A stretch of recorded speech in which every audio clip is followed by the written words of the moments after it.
بسم اللہ الرحمن الرحیم اللہم صلی علی محمد النبی الامی وعلی آلہ وسلم۔ آج ہم نظر بد اور حسد کے بارے میں جانیں گے اور ان کی علامات اور اس سے نجات پانے کا طریقہ سمجھیں گے۔ اس سے پہلے ویڈیو کو شیئر ضرور کیجئے گا اور سبسکرائب ضرور کیجئے گا،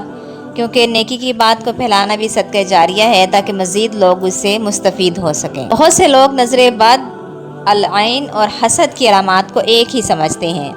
جبکہ حقیقت میں دونوں میں فرق ہے۔ اگرچہ ان کا نتیجہ نقصان کی صورت میں ہی نکلتا ہے، لیکن ان کی حقیقت اور اثر انداز ہونے کا طریقہ مختلف ہے۔ تو آخر ان میں فرق کیا ہے اور ان سے بچاؤ اور علاج کا طریقہ کیا ہے، یہی سب آج اس ویڈیو میں ہم بتائیں گے۔ نظر بد اور حسد میں فرق یہ ہے کہ بہت سے لوگ یہ سمجھتے ہیں کہ حسد اور نظر بد ایک ہی چیز ہے، لیکن قرآن و حدیث میں دونوں کے درمیان فرق واضح کیا گیا ہے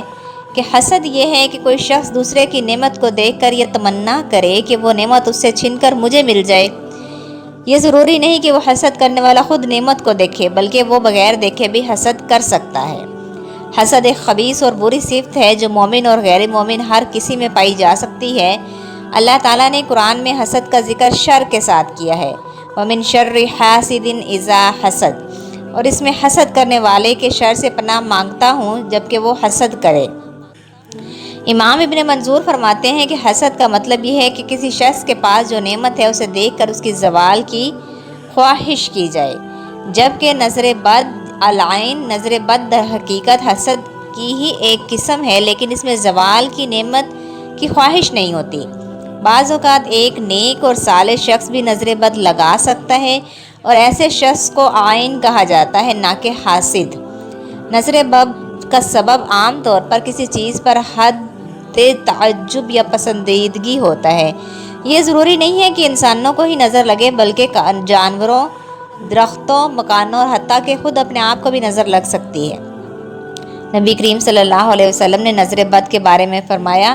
کہ العین حق، کہ نظر بد لگنا برحق ہے۔ ایک اور حدیث میں نبی کریم صلی اللہ علیہ وسلم سے حضرت اسماء بنت عمیس رضی اللہ تعالیٰ عنہ نے عرض کیا کہ جعفر رضی اللہ تعالیٰ عنہ کے بیٹوں کو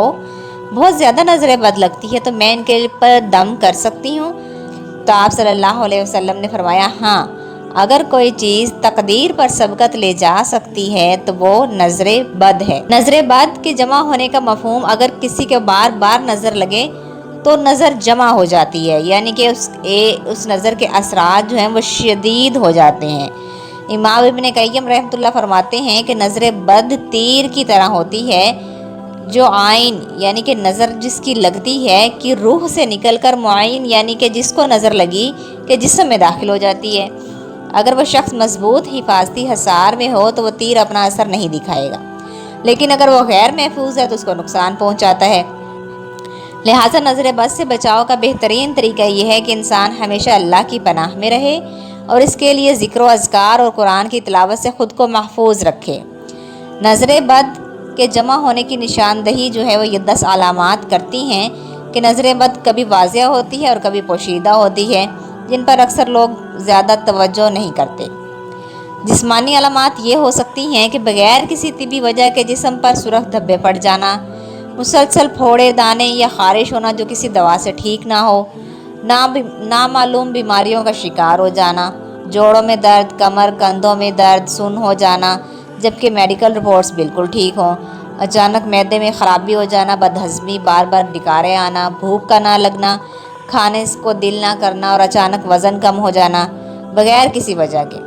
سینے میں گھٹن اور بے چینی کسی وجہ کے بغیر، دل کا گھبرانا، سینے پہ بوجھ محسوس ہونا، دھڑکن کا تیز ہونا، مستقل سر میں درد رہنا، دوائیوں سے ٹھیک نہ ہونے والا درد جو وقت کے ساتھ مختلف جسم کے حصوں میں منتقل ہوتا رہتا ہے، غیر معمولی جمائیاں آنا اور آہیں بھرنا، خاص طور پر نماز کے اور قرآن کے وقت بہت زیادہ جمائیاں آنا، نیند کی خرابی یا تو بہت زیادہ نیند آنا یا بے خوابی ہو جانا، اور اس کے ساتھ ساتھ نفسیاتی مسائل بھی آ سکتے ہیں، جیسے اچانک غصہ، بلا وجہ خوف محسوس ہونا، بہت زیادہ فکریں آنا یا کسی بھی طرح سے بلا وجہ جھگڑنے کو دل کرنا، اور اس کے ساتھ تنہا پسندی بھی ہو جاتی ہے کہ تنہائی کو پسند کرنے لگ جاتے ہیں، دوستوں اور رشتہ داروں سے ملنے میں دلچسپی نہیں رہتی، یا کسی خاص جگہ جیسے گھر کے کام میں گھٹن محسوس ہونا،